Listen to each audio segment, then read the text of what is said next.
gran gozo poder alabar al Señor, poder bendecir su santo nombre. Amén. Amén. Le damos gracias a Dios una vez más. Y ahora vamos a escuchar su palabra, después de haberle adorado al Señor.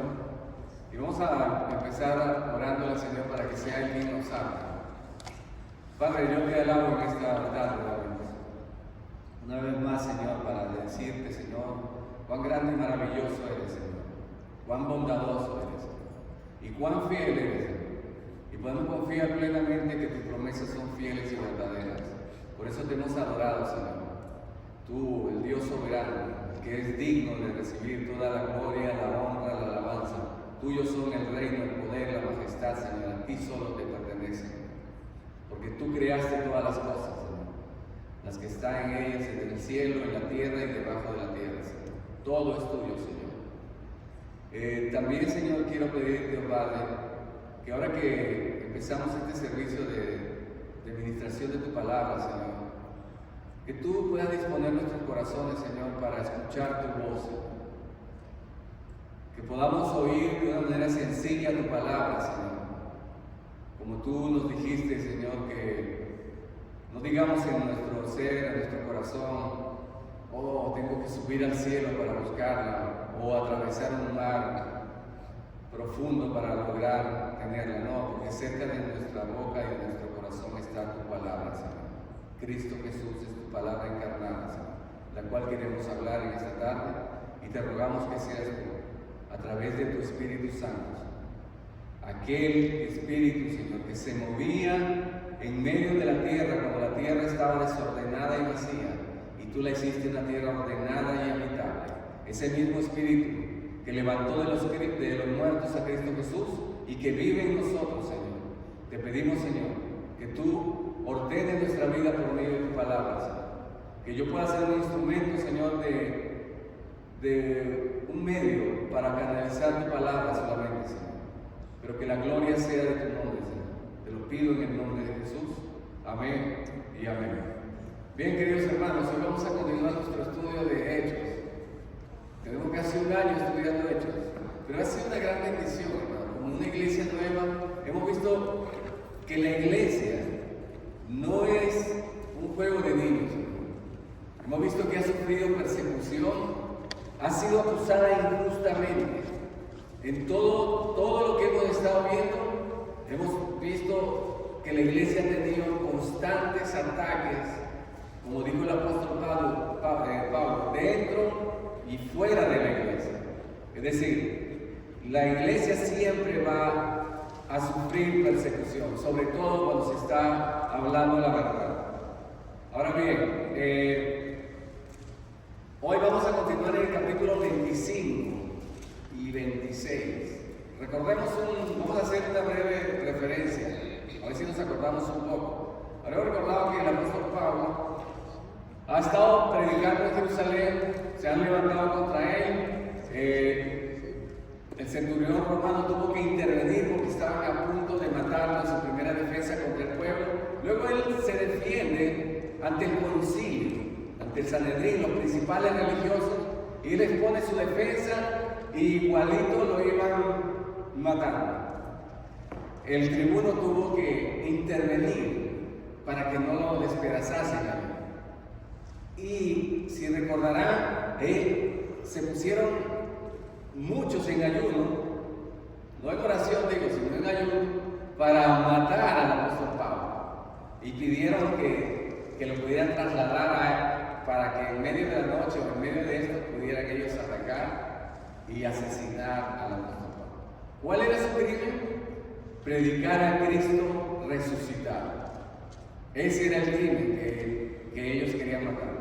Pero los romanos, como ustedes saben, no castigaban a alguien, sobre todo ciudadano romano como era el apóstol Pablo, sin haber un juicio primero.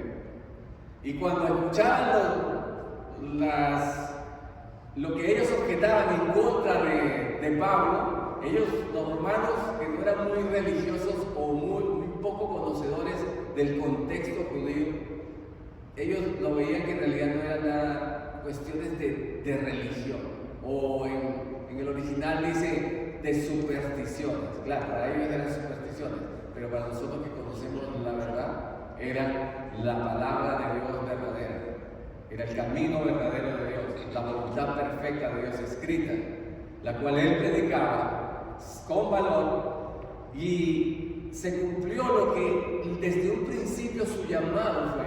Ustedes recordarán cuando él se convierte, Ananías le dice que él sufriría por la causa de esto y llevaría el mensaje delante de los judíos, de los gentiles de su nación, pero también delante de reyes.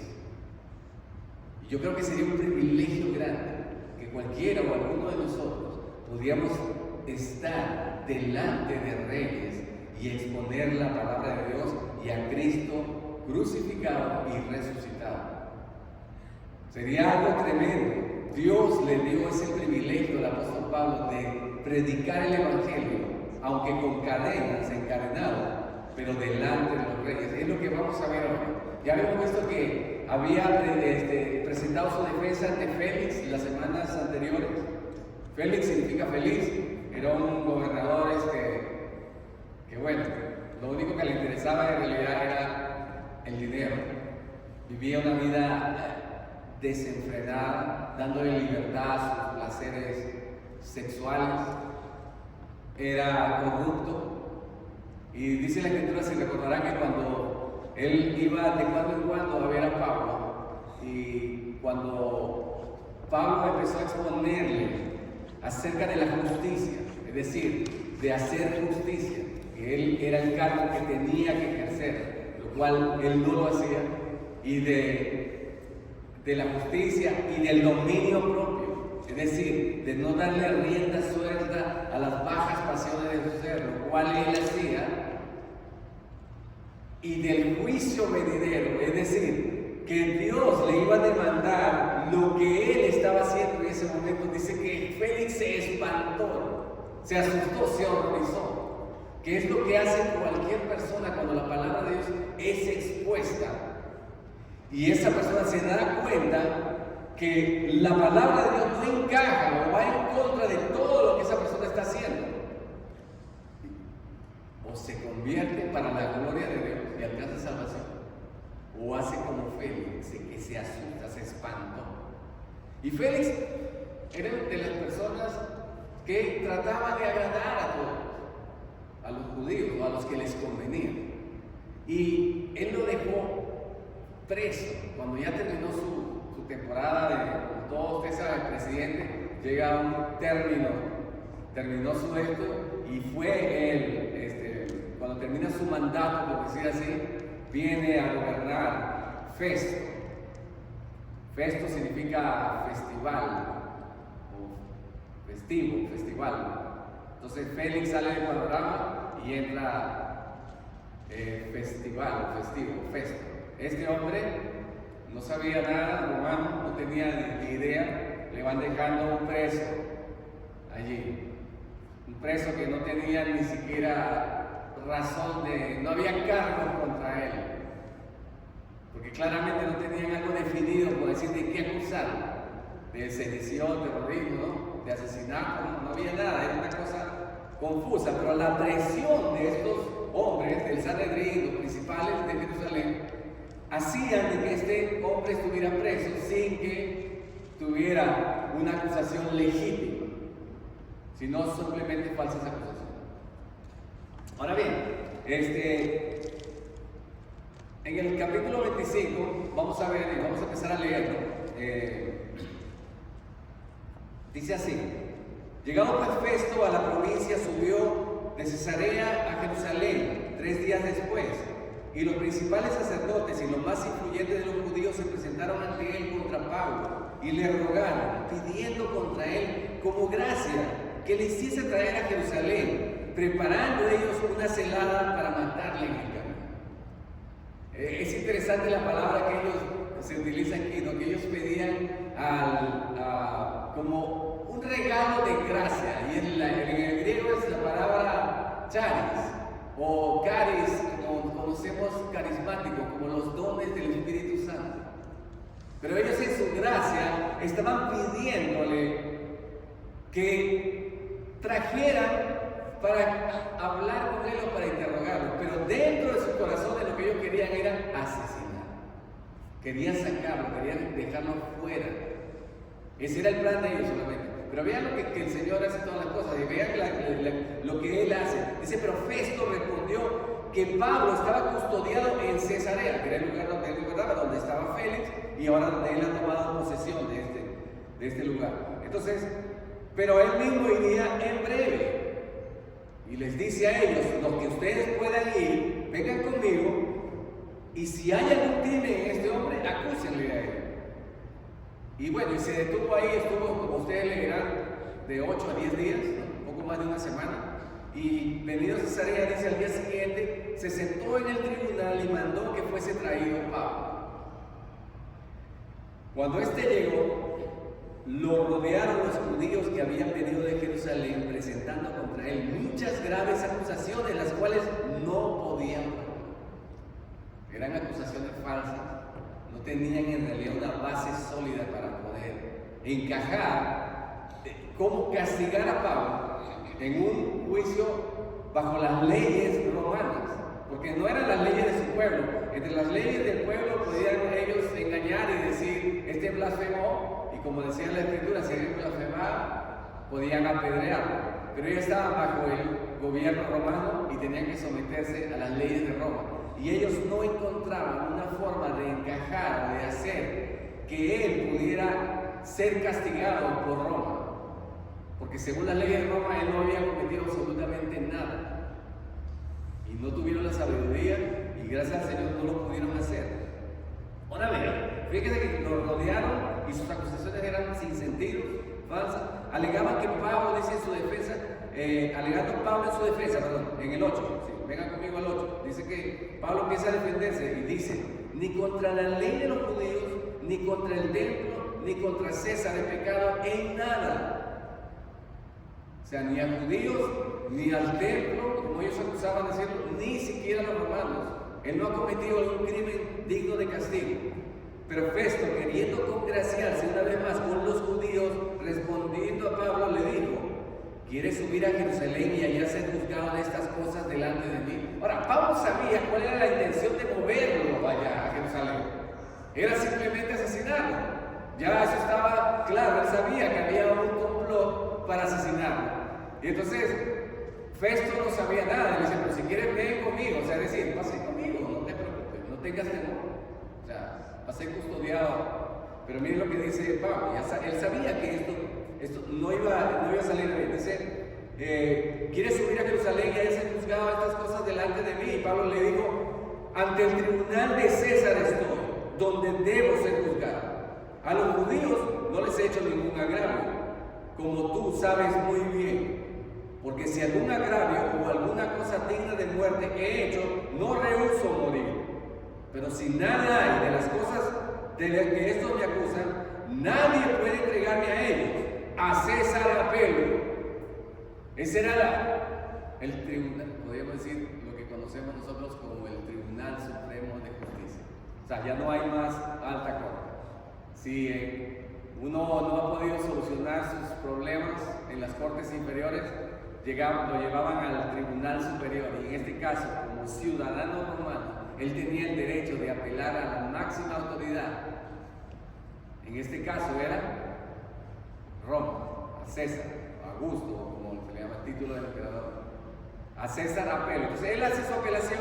Entonces Festo, habiendo hablado con el consejo, respondió, bueno, ¿a César has apelado? A César irás. Como en realidad está como en un sentido de burla, como diciendo, ¿tú crees que allá te va a ir mejor? Bueno, allá irás pues. Esa es la forma, como el sentido que le da en el original.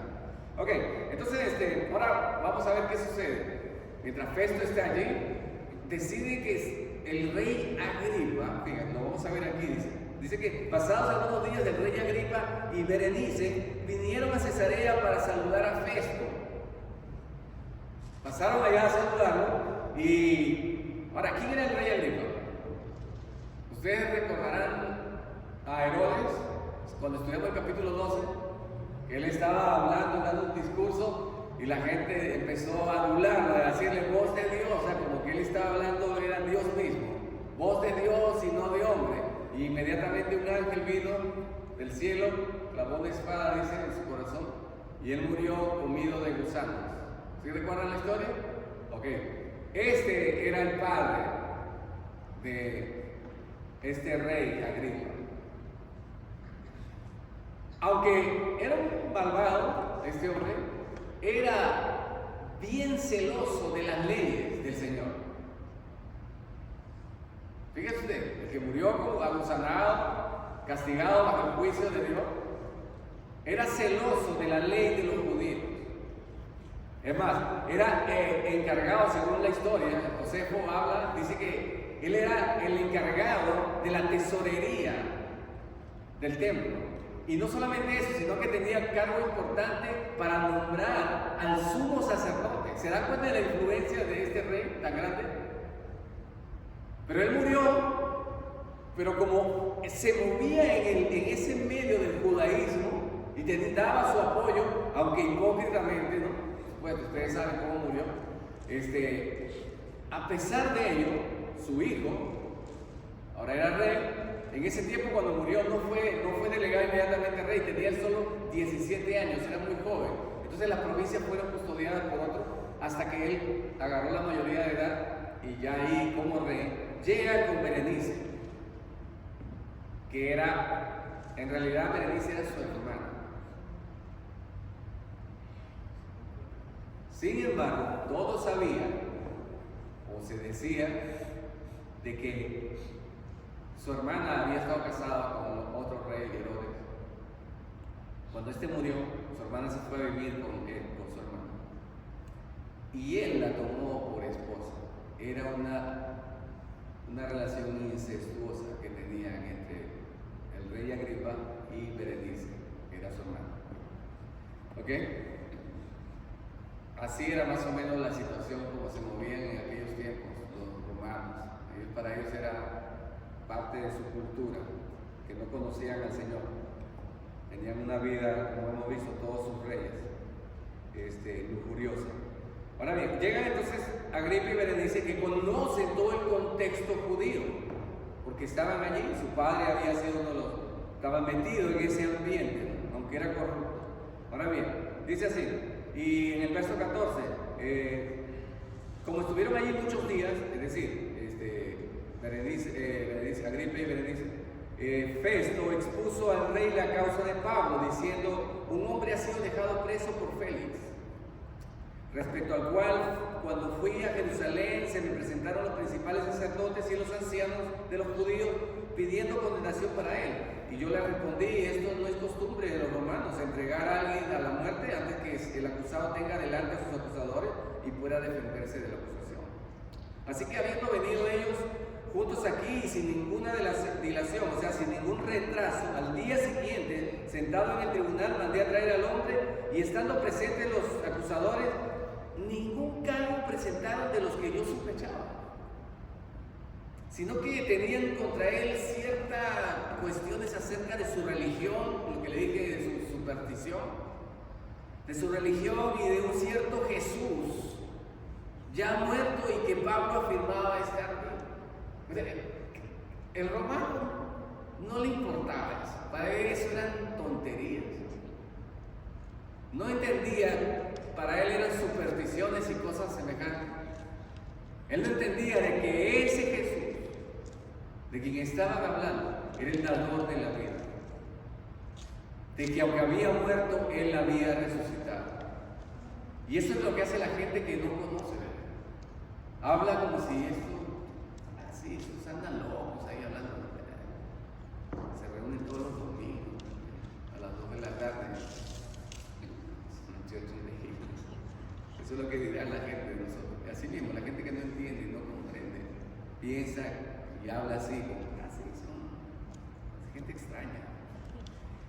Ahora dice: yo dudando en cuestión semejante le pregunté si quería ir a Jerusalén y allá ser juzgado estas cosas, mas como Pablo apeló para que se le reservase para el conocimiento de Augusto, o sea de César, mandé a que le custodiasen hasta que le enviara yo a César.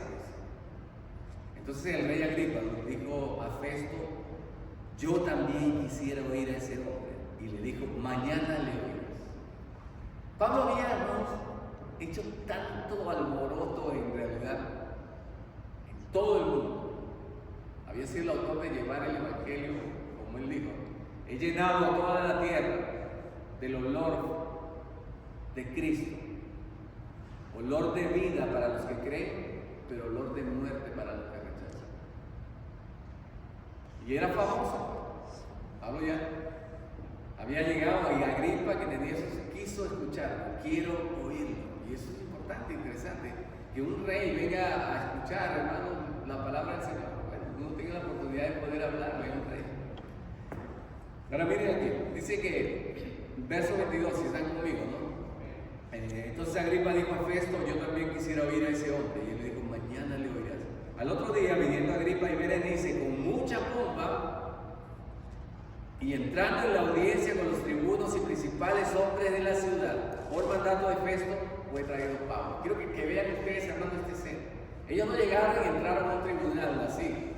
Dice con mucha pompa, es decir, cuando un rey, un presidente viene, usted se imagina la cantidad de gente que había allí. Dice que había 3 cohortes, es decir, de 100 de soldados, de 300, o sea, era una cosa magnífica, se podría decir, ¿no? La forma como entraron, con todo ese glamour que llegan los presidentes, usted sabe que lo reciben y acordonan el lugar para que ninguna persona pueda entrar, solamente personas, miren como aquí dice que estaban los principales hombres de la ciudad, los tribunos, dice, o sea, hermano, estaba todo el pueblo, pero solamente la clase alta, los gobernadores. Qué privilegio de Pablo, que Dios le dé la oportunidad de predicar el evangelio así, hermano, delante de los reyes, delante de todos los grandes, de los gobernadores. Y él estaba allí con sus 2 cadenas en la mano, atado a un guardia para que no se escapase. Y es llamado y es traído. Y ahora vean, dice que el verso 24 conmigo: Festo dijo: Rey Agripa, y todos los varones que estáis aquí juntos con nosotros, aquí tenéis a este hombre, respecto del cual toda la multitud de los judíos me ha demandado de Jerusalén, y aquí dando voces que no debe vivir más.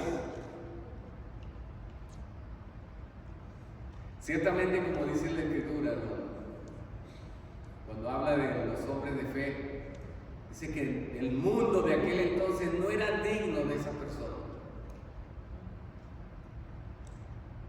Y así pasó con la mayoría de los profetas.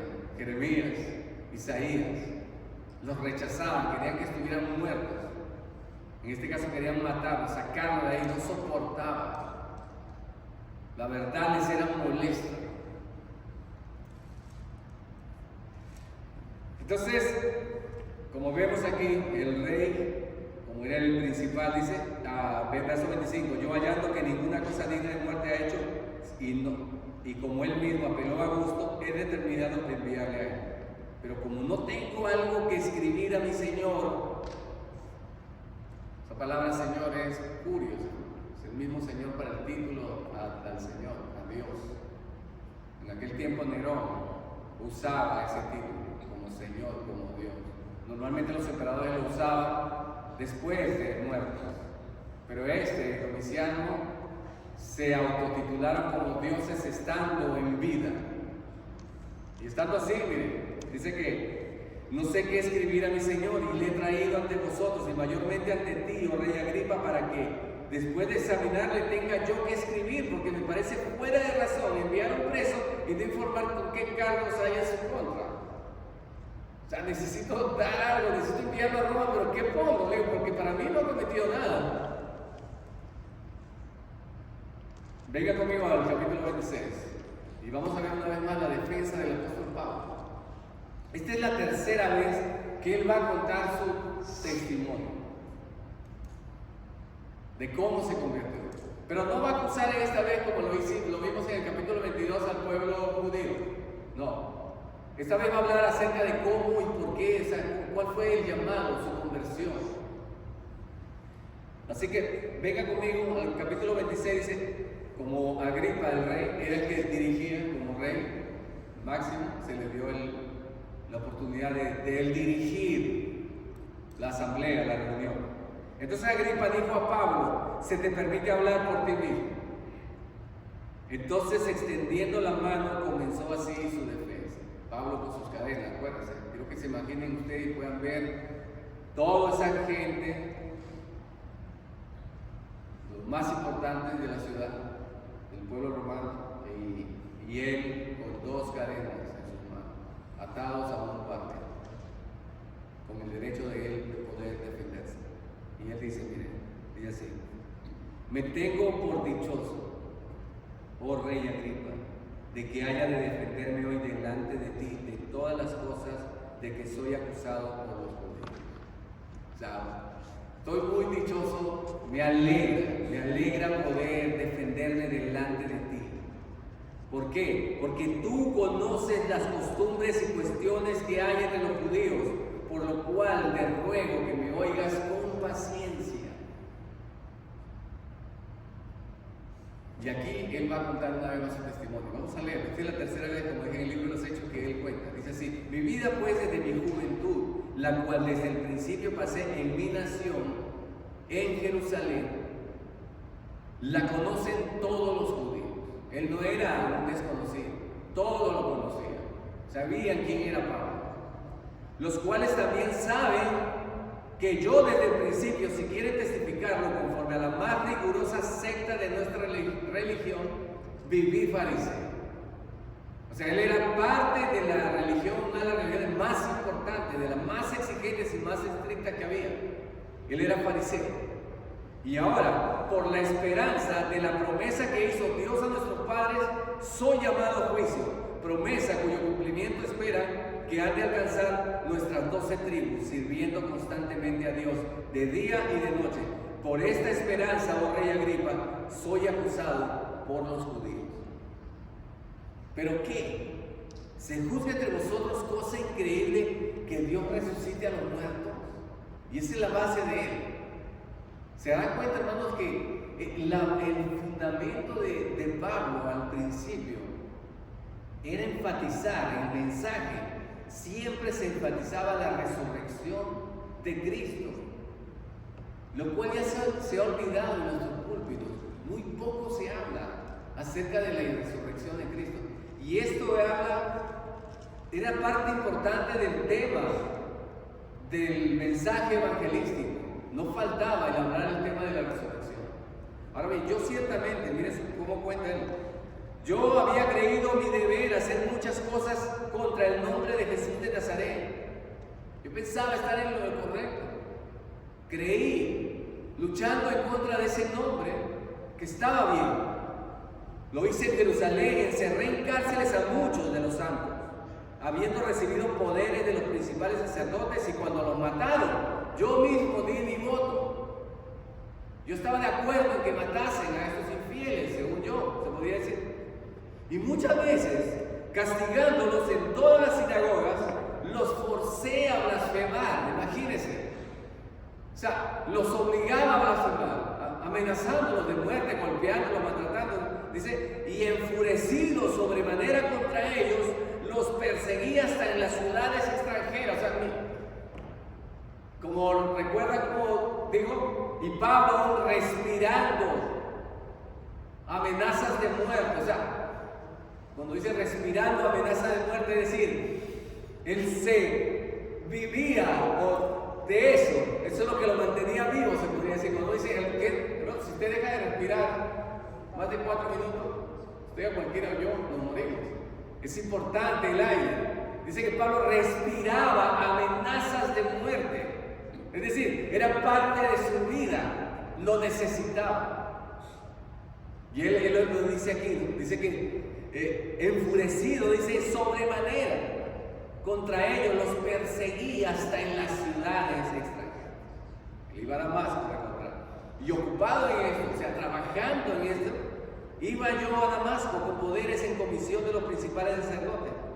Cuando a mediodía, oh rey, yendo por el camino, vi una luz del cielo que sobrepasaba el resplandor del sol, el cual me rodeó a mí y a los que iban conmigo. Y habiendo caído todos nosotros en tierra, oí una voz que me hablaba y decía en lengua hebrea: Saulo, Saulo, ¿por qué me persigues? Dura cosa te es dar voces contra el aguijón. Pablo dice que el Señor, aquí se hace esa referencia, no se había dicho antes, en algunas versiones no está, pero sí quiero explicarle qué significa esto. Lo que le estaba diciendo era, el buey, la bestia que trabajaba, le ponían como una punta para que se lastimara si se salía del camino. Si ella intentaba salirse, golpeaba y esto le dañaba y lo lastimaba. Lo que el Señor le estaba tratando de decir a través de esto es: estás como una bestia. No sabes que haciendo esto lo único que haces es lastimarte a ti mismo. Dura cosa de dar coces o patadas contra el aguijón, ¿sí? Y entonces le dije: ¿quién eres, Señor? Y el Señor dijo: yo soy Jesús. Es interesante la forma como lo dice, porque él utiliza el verbo muy conocido que es el nombre del Señor, yo soy, pero está enfático en el griego. Yo soy, enfatiza, yo soy Jesús, el nombre del Señor, y a quien tú persigues. Pero levántate y pondré, dice, y ponte sobre tus pies, porque para esto he aparecido a ti, para ponerte por ministro y testigo de las cosas que has visto y de aquellas en que me apareceré a ti. O sea, tú vas a ser testigo de hoy en adelante, no de solo lo que has visto, porque te estaré revelando cosas nuevas. Y lo vemos en Gálatas, que el Señor le reveló, y en Corintios también vemos que él tuvo una revelación no de los apóstoles, sino directamente de Jesús. Una revelación especial. Así le agradó al Señor. Librándote de tu pueblo y de los gentiles a quienes ahora te envío. ¿Para qué? Miren lo que dice: para que abras sus ojos, para que se conviertan de las tinieblas a la luz, de la potestad de Satanás a Dios, para que reciban por la fe que es en mí perdón de pecados y herencia en los santificados. Ok, ¿de dónde sacó esto? Porque esta es una profecía que está en Isaías 61. Ustedes recordarán cuando nuestro Señor fue invitado a una sinagoga y él tuvo el derecho, el privilegio de hablar en la sinagoga en un día de reposo. Y él abre el rollo y lee el libro de Isaías, lo que nosotros conocemos como Isaías 61, cuando dice: el Espíritu de Jehová el Señor está sobre mí, porque me ha ungido Jehová para dar buenas nuevas, buenas noticias a los abatidos, a sanar a los quebrantados del corazón, ¿sí? A libertar a los cautivos, a dar luz, vista a los ciegos. Esa era parte profética de que el Espíritu de Dios estaba sobre él. Y esto es lo que se repite, como diciéndole: ok, eso fue una profecía cumplida primeramente por nuestro Señor Jesucristo, pero Él también ha dejado su Espíritu para que sean testigos y para que a través del Espíritu de Dios puedan abrir sus ojos a aquellos que están ciegos o esclavizados en el reino de Satanás. Y ahí está Pablo, le dice: tú, para que reciban por la fe que es en mí perdón de pecados y herencia entre los santificados.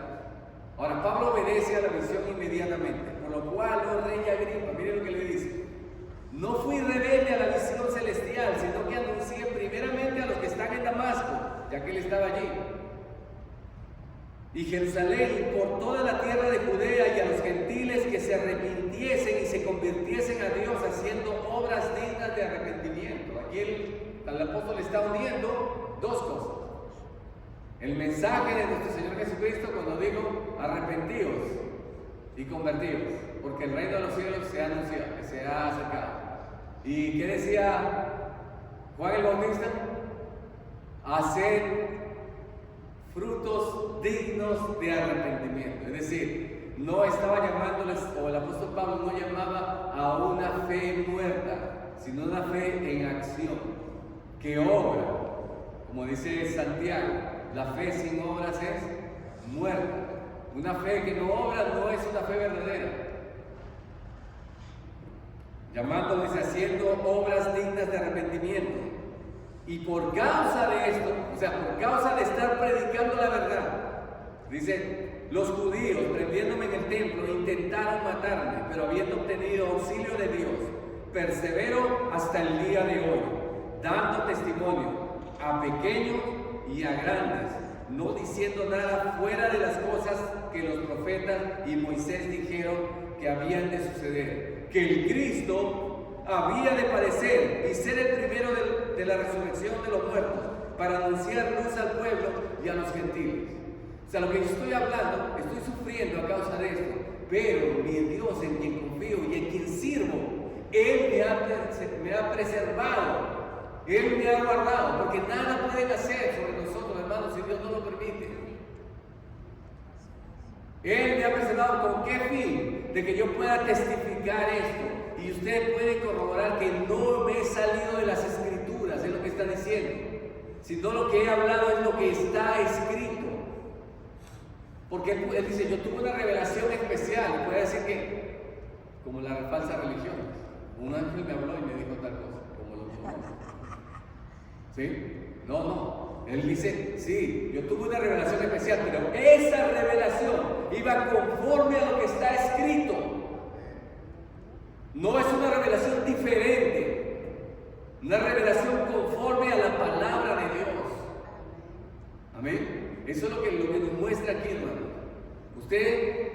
Algunos nos acusan, congregaciones bautistas, de que no creemos en la revelación, en los sueños, que Dios ya no puede hablar sino a través de su palabra. Ok, yo sigo creyendo, hermano, de que sí Dios habla a través de sueños, a través de visiones.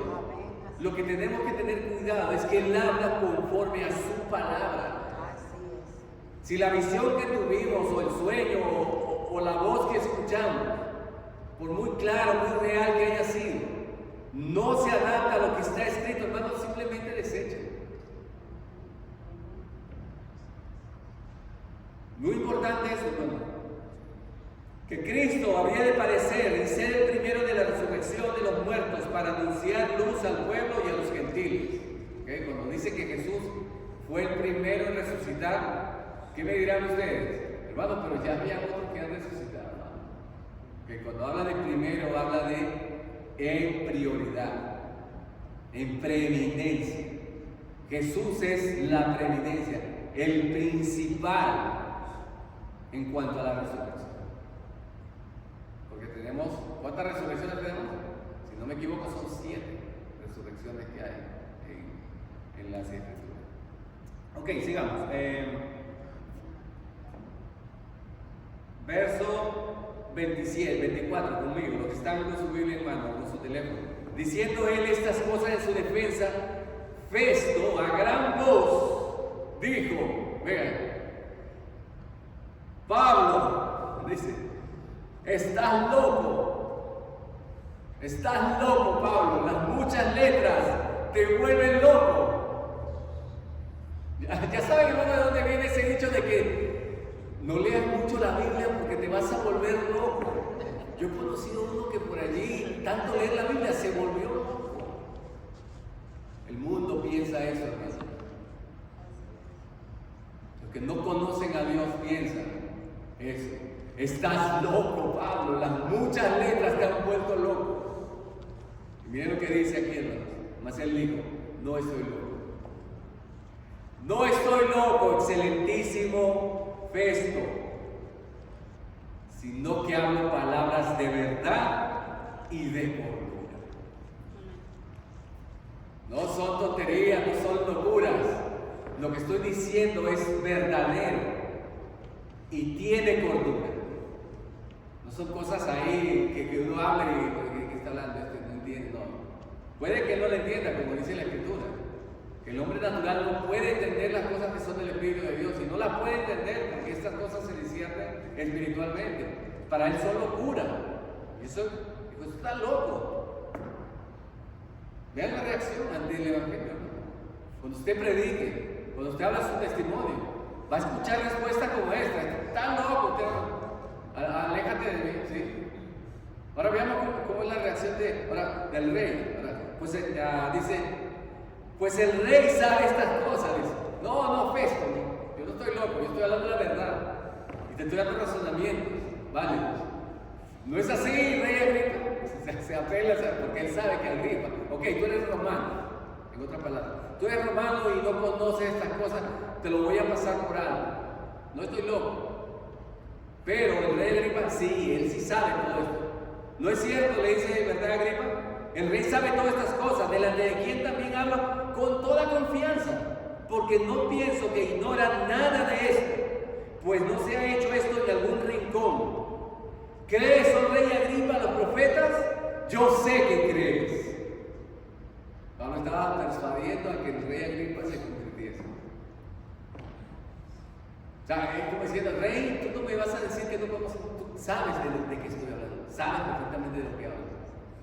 Por eso es que lo digo con toda confianza delante de ti. ¿Tú crees? Sí, crees. No espero que él diera la respuesta. Yo sé que sí crees. Entonces, venga conmigo, verso 27, ¿estamos? 28. Entonces Agripa dijo a Pablo, por poco me persuades a ser cristiano. Ahora bien, cuando usted oye la palabra cristiano, yo sé que usted dice, sí, yo soy cristiano. La palabra cristiano en esa época no era sinónimo de, como lo vemos ahora. Quizás que ahora se ve hasta como sinónimo de orgullo, decir yo soy cristiano, no levantar la cabeza. ¿No? Cristiano es la forma de decir, de menosprecio, como un cristito, un Cristo chiquito, un seguidor de Cristo. Era así, era el nombre que se les había dado, pero era señal peyorativa de desprecio. Él dice, por poco me persuades a ser cristiano. Imagínense ustedes, quiero que vean esto, porque era el rey, era un rey, con toda esa pompa y toda esa gente que entró con él, todo lo que hicieron para escuchar a Pablo. Y ahora él está diciendo, tú también puedes ser como yo, le dice, ¿sabes? Es más, yo sé que tú crees. Y él está en unas cadenas, encadenado. Pues le dice, entonces Agripa le dijo, por poco me persuade a ser cristiano. Y Pablo dijo, quisiera Dios, o sea, anhelo, le ruego a Dios que por poco o por mucho, o sea, o difícilmente o con facilidad, no solamente tú, sino también todos los que hoy me oyen, fueseis hechos tal cual yo soy, excepto por estas cadenas.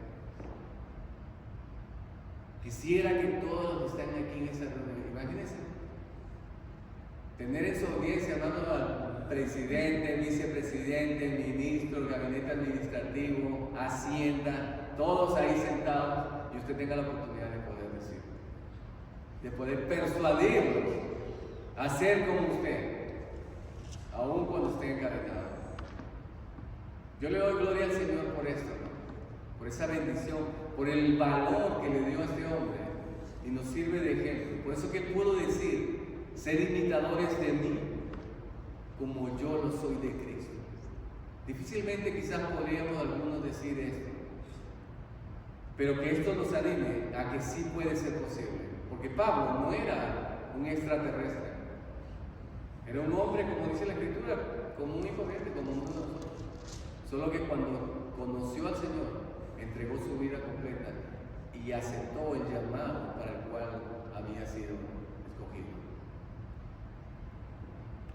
Para terminar, hermanos, cuando había dicho estas cosas, se levantó el rey y el gobernador y Berenice y los que se habían sentado con ellos. Y cuando se retiraron aparte, hablaban entre sí diciendo, ninguna cosa digna ni de muerte ni de prisión ha hecho este hombre. Y Agripa dijo a Festo, podría ser liberado este hombre si no hubiera apelado a César. O sea, este no ha hecho nada, no hallamos ningún mal en él. Hermanos, vamos a ser acusados siempre, pero que cuando nos acusen, que sea una acusación falsa, como le dice la Escritura del apóstol Pedro. Cuando os acusen, no os avergoncéis como de malhechores. No. porque son acusaciones falsas. Así que esté atento, hermano, porque cuando usted siga predicando y siga manteniendo una vida digna de la vocación con la cual hemos sido llamados, la gente va a hablar falsedades y mentiras. Pero asegúrese de que sean falsas las acusaciones, que no le den razón al enemigo para hablar cosas malas de nosotros. Ningún mal ha hecho usted. Que la gente que pueda notar diga, hey, nos están acusando, pero yo no veo nada de lo que dice. No veo nada malo. Podría ser liberado si no hubiese apelado a César. Claro, él apeló a César porque ellos estaban decididos en llevarlo allá. Y él sabía que llevarlo allá era un plan de matarlo. Él apela a César. Y como alguien que apeló a César no puede ser revocada esa decisión, él tenía que ir a César. Y dice, hey, pero lo hubiésemos soltado, ya estaría libre. Pero apeló a César y a César tenía que ir. Y eso es lo que vamos a quedar nosotros en la siguiente enseñanza, de ver cómo el apóstol va a viajar. Y con eso vamos a cerrar, 27 y 28 lo vamos a hacer juntos, para que terminemos el libro de los Hechos. ¿Y qué nos enseña todo esto, hermano? El valor de Dios que pone en nosotros para predicar su palabra sin temor, por medio del Espíritu Santo, que mora en nosotros. Cuando nos falte valor, como hemos aprendido en el libro de los Hechos, tenemos que orar para que el Señor nos dé el valor suficiente para predicar su evangelio, sin miedo, sin temor. Y vamos a tener oposición, como lo hemos visto. Posiblemente se quieran matar y nos dirán que estamos locos, pero nosotros no estamos locos, sino que hablamos la verdad y con cordura. Que esto sea un ánimo para nosotros de llevar el evangelio de nuestro Señor Jesucristo a toda criatura, que podamos ser un testimonio, podamos defender y hablar a través de nuestro testimonio, contarlo. Si sirve la forma como nos convertimos, podemos hacerlo. Y siempre persuadiendo a otros a creer. Le doy gracias al Señor por su palabra. Padre, yo te alabo, Señor, en esta tarde. Ojalá pudiésemos ser, Señor, un ejemplo que vemos en esta tarde, Señor, del apóstol Pablo. Con qué valentía, Señor, pudo exponer delante de ti, Señor, aún encadenado, delante de reyes y ministros y gobernadores, Señor, tu palabra. Qué privilegio le diste, Señor, de poder hacer eso, Padre. Te damos gracias por eso, porque esto nos inspira a hacer lo mismo, Señor. Quizás no a escala tan grande, pero, Señor, en la escala en la cual tú nos has dejado, podamos ser testigos fieles, que podamos hablar, Señor, tu verdad, conforme a tu palabra, Señor. Y si nos hablas en visiones o sueños, que todo aquello que tú llegue a nuestra vida sea conforme a tu palabra, Señor. Que lo que vamos a hablar, nuestro testimonio también sea conforme a tu palabra. Te pido todo esto en el nombre de Jesucristo, Señor. Y en Él te doy las gracias.